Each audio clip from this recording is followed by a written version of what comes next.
Hey everyone, Jengar here. So today we are going to look at the Mig-9 in realistic battle. We decided to continue a little bit in 7.0 battle rating. Let's take a look at what this plane can do and how it compares to the Mig-9 late. I'll see you in the match. Hey guys, so here we are in the match. We have been climbing since the start, and the thing that immediately comes to attention is that this plane's climb rate is much less than the Mig-9 late. Unfortunately, the engines in this thing have much less thrust, and that has an effect on the climb rate. It has an effect on the acceleration. Yeah, so that's a shame. Of course the model of the plane is almost similar, but the engines do have a big effect. The plane still isn't very maneuverable. Its turn time still isn't too good. It's a little better with flaps on, but the engines that this plane have are a little less good compared to the Mig-9 late, or a lot less good, and it makes the plane a lot worse, a lot more limited. Like I said, the climb rate is much less, the acceleration is much less than compared to the Mig-9 late. The gun placement is still the same. It does have a different 37mm variant though, and I really haven't noticed much difference, but there could be a difference in that as well. But otherwise the plane should be used in the same capacity. We missed the Ho 229 there. We're gonna get a little bit of a sort of a head on here. Don't know how we missed all those shots. At the moment it happened, I wasn't quite happy with myself, as you can imagine. Those could have been 2 kills already in the match, but that was my own mistake. But for me, this plane is used again as a boom and zoomer.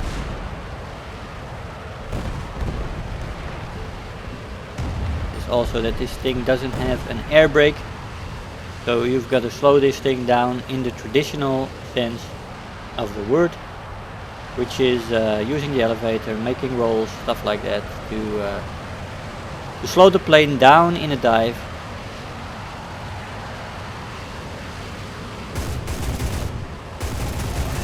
And we get our first kill here in this meteor, who was after one of our allies, and we came in as the support plane to kick some ass. Now we're taking this plane up into the vertical with a loop again. Energy retention on the plane is still pretty good, but with the engines it is less effective in vertical loops because the engine power doesn't push it up as quickly. 2 meteors behind a meteor. This was a mixed battle. We were on the Britain map. Here comes the meteor into view, and the other one as well, and we almost get shot by our ally there. But oh well. A crit on the elevator, but I don't want to leave this to chance. He could fly for a long time. He could still be killed by somebody else. Look at all those shots missing. And a hit there. Sometimes you get mixed results with these 37mm. You would say if it hits, it should kill a plane, but you saw a hit there. Doesn't always obliterate the plane. 2 kills so far. We're making our turn for this meteor. Again in the support role. This plane shines the most when you have a few enemies in the neighborhood fighting other planes, having their attention, and then coming in with this plane. You don't want to be the focal point for the enemy planes in the neighborhood, because many of them will be more maneuverable than you are.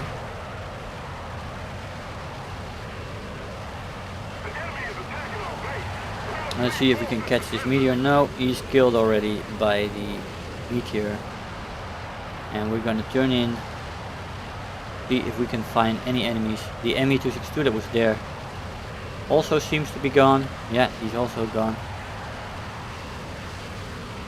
So that leaves us to find somebody. Now, as I want to go into the 8.0 thing. I wanted to go up to 8.0, and I was flying the LA-15 for that, and I got tiered up all the time to 9.0 matches. I still ran a positive for 6 kills against 5 deaths, but I was a bit frustrated about my aim. Of course, that thing only has a 23 millimeters. But 8.0, I decided to make another round of 7.0s. You know, I'm just beginning in these 7.0 jets, and my experience is not that extensive yet on the jets in realistic battle. Especially aiming, I'm still not satisfied with that. You know, I'm a little bit of a perfectionist when it comes to aiming. And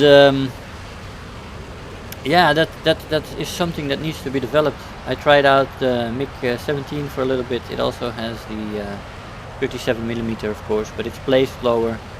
And aiming with that, with the extra speed in 9.0, it's still a little bit of a challenge. And I am, of course, perfectionist. So I thought I'm going to practice some more in the lower tiers with this 37. Because practice makes perfect, as I always say. And that goes for me as well. So we'll do that, another round of 7.0s. There's plenty of nice planes. Next plane will probably be the Ho 229 for the Germans. And after that we still have the Attacker for the British. And maybe the Kika for the Japanese. And we've got the F-84 for the Americans. So there's still a lot of planes to fly at this battle rating, and a lot of interesting planes.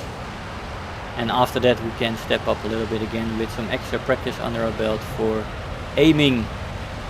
But these 37s are how do you call it, a skill apart. We're going for a TU-4. This gun is exactly right for this kind of job, of course. We are, yeah, there he goes. That only needed a few. Unfortunately, our airfield had been destroyed by some other TU-4.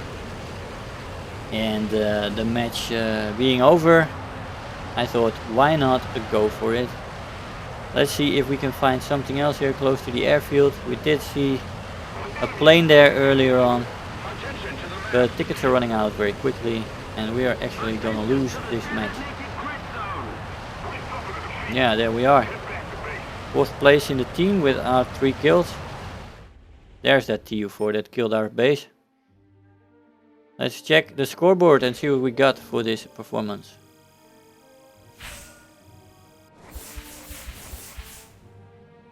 Alright, let's check it out. We did get Final Blow, we got Terror of the Sky, and we got Bulletproof. 40,000 Silver Lions and 2,900, almost 3,000 research points for nothing. We've got the 3 completely done. 4th in the team with 3 kills. I'll see you in the conclusion. Hey guys, so here we are after the match. Now this plane is a lot more difficult to fly as the Mig-9 late, which has a lot better engines compared to the Mig-9. Has better climb rate because of that, and of course better acceleration. The Mig-9 lacks in those things. It has a little bit of the same flight model, of course. The top speed is less top speed in a dive as well. Maneuverability is a little bit the same. It's all a little bit more, yeah, a little bit more basic, and it's more difficult to fly the plane in that sense as well. Still a good boom and zoomer, and a fantastic plane to use in the support role to fly in and around little furballs where you can jump in and pick people off, get people out of the fight. That has worked pretty well for me, these tactics. And let's see how I did in the plane. It's my second most flown plane, actually the most with the amount of matches for the Russians, but not with kills. I had 25 kills with 10 deaths, 1 ground target in 21 matches, 57% win rate in the plane. So it can still do a job, you know, 2.5 to 1 for a kill death ratio. Not bad in this plane, which is quite limited. but you can still find a tactic and a role for this plane if you want. It's a great plane to start your jet adventure in. It has good firepower. Boom and zoom tactics are not too difficult if you're disciplined, and it's limited, so you get to build on your discipline, and you need to be disciplined in jets. You need to be more in the mindset that speed is very valuable, and in this plane you'll learn how to preserve your speed. So in that sense, a good plane to start your jet adventure in. Guys, I hope you enjoyed the video. I want to thank you all for watching, and I'll see you guys next time. Bye bye. Hey, so I hope you enjoyed the video, that you learned something there. If you are already a subscriber, don't forget to like the video. You know, those likes really make a difference. Do leave me a comment. You know, I always look forward to the comments every day.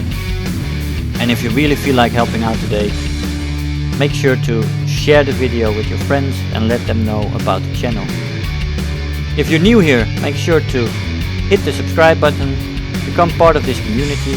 I really love to have you aboard, and don't feel shy to leave me some comments. I always try to respond to them. So again, I want to thank you all for watching, and I'll see you guys in the next video. Bye bye.